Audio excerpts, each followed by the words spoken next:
And now the part that will probably hold your attention slightly better than other things, the course assignments and grading policy. You can see the course assignments here. There are 4 tests, point totals, final exam, point totals, 3 play critiques, these are how many points, 2 script analyses, 1 research paper, 14 quizzes, some discussion boards, 5 of them as a matter of fact, syllabus test, syllabus acknowledgement. If you add all those points up, you get 800 points.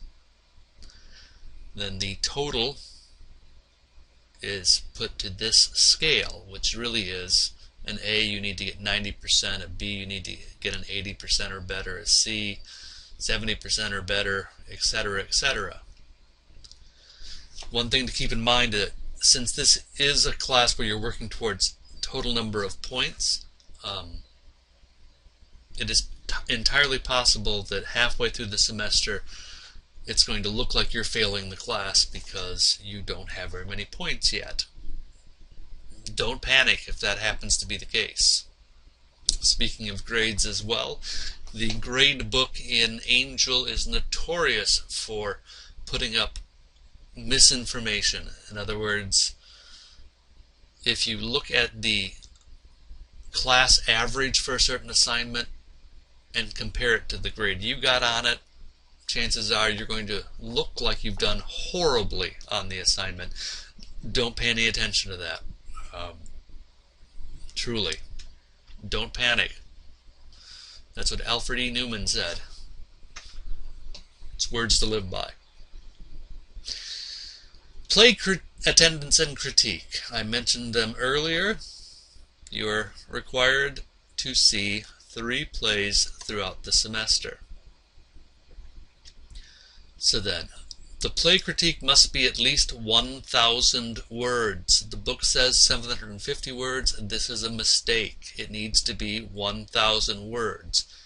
For the format and guidelines, refer to page 22 through 25. You should read over this material before you see a play so you know what you should be looking for. When you attend a play, you will be given a ticket stub and a play program of some kind. You must scan them or take a photo of them and submit them with your critique. Critiques without a scan or photo of the ticket stub and program will be given a grade of 0. I have had way too many students in the past try to scam their way through this. Almost every time when we do a play at SCF, some student comes in and asks if they can have a program because maybe their English teacher is giving extra credit if they see a play. Because there are a lot of students who would like to take advantage of the system, we have to insist upon things like you need to scan or take a photo of your ticket stub program and submit it. Okay, plays attended must be either college, professional, or community theater productions. No high school shows, no church shows, no I don't know what shows. If you're uncertain about the appropriateness of a certain production, you should ask me before you attend it. Because if it's inappropriate and you ask after you attend it, I may say, sorry. You are only permitted to see 1 musical.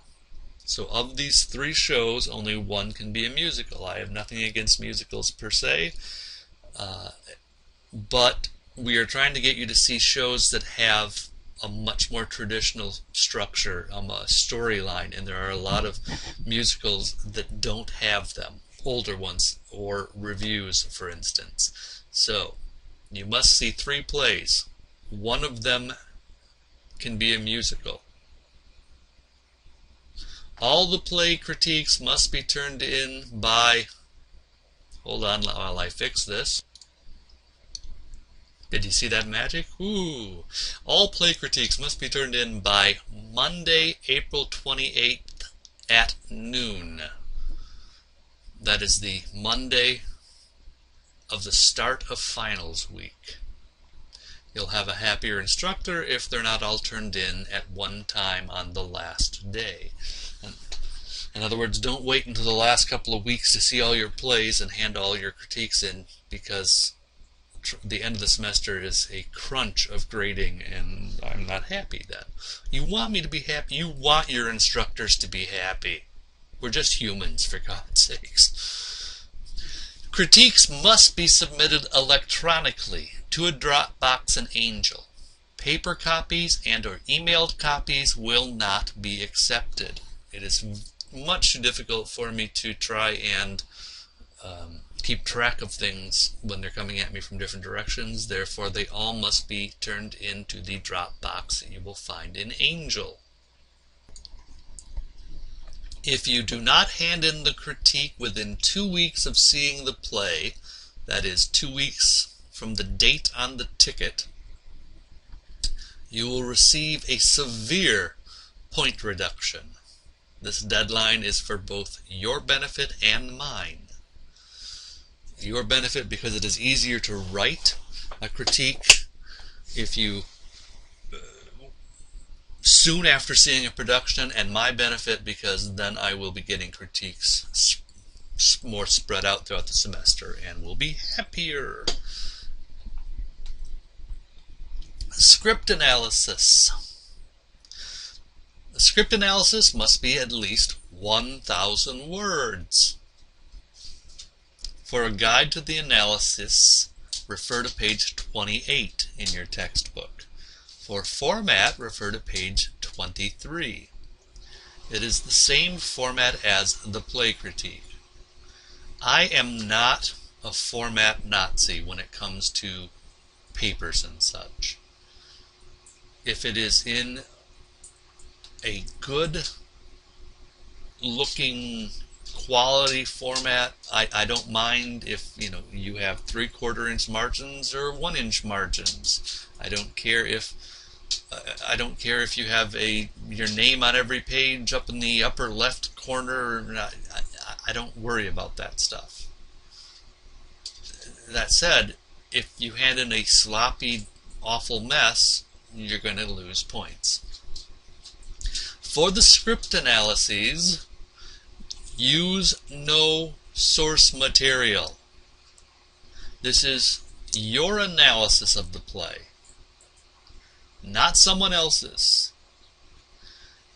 If you are found using outside sources to write your analysis, you will receive a 0 for the assignment. I will check your analysis using internet anti-plagiarism sites. There is no right or wrong when it comes to the analysis. You read the play, you analyze it according to the guideline we give you, and you hand it in.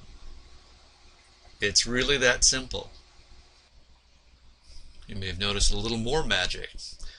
Your script analysis needs to be in narrative form, not outline form. So when you look at the guide to writing the script analysis, you'll see that we have it sort of in outline form, point by point by point. I don't want you to simply do an outline form.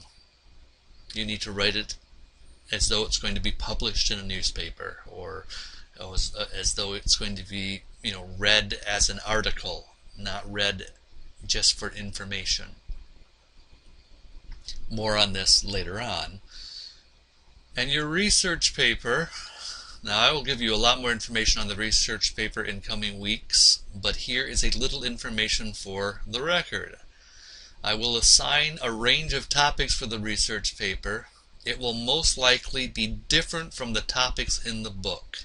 In other words, ignore the topics in the book. Don't start your research paper until I have assigned the range of topics for it. The research paper must be at least 1,000 words. I don't know if you've noticed a pattern there or not. And the research paper must be well researched, well cited, and well written. Don't assume that because this isn't ENC 1101 that you can hand in shoddy work.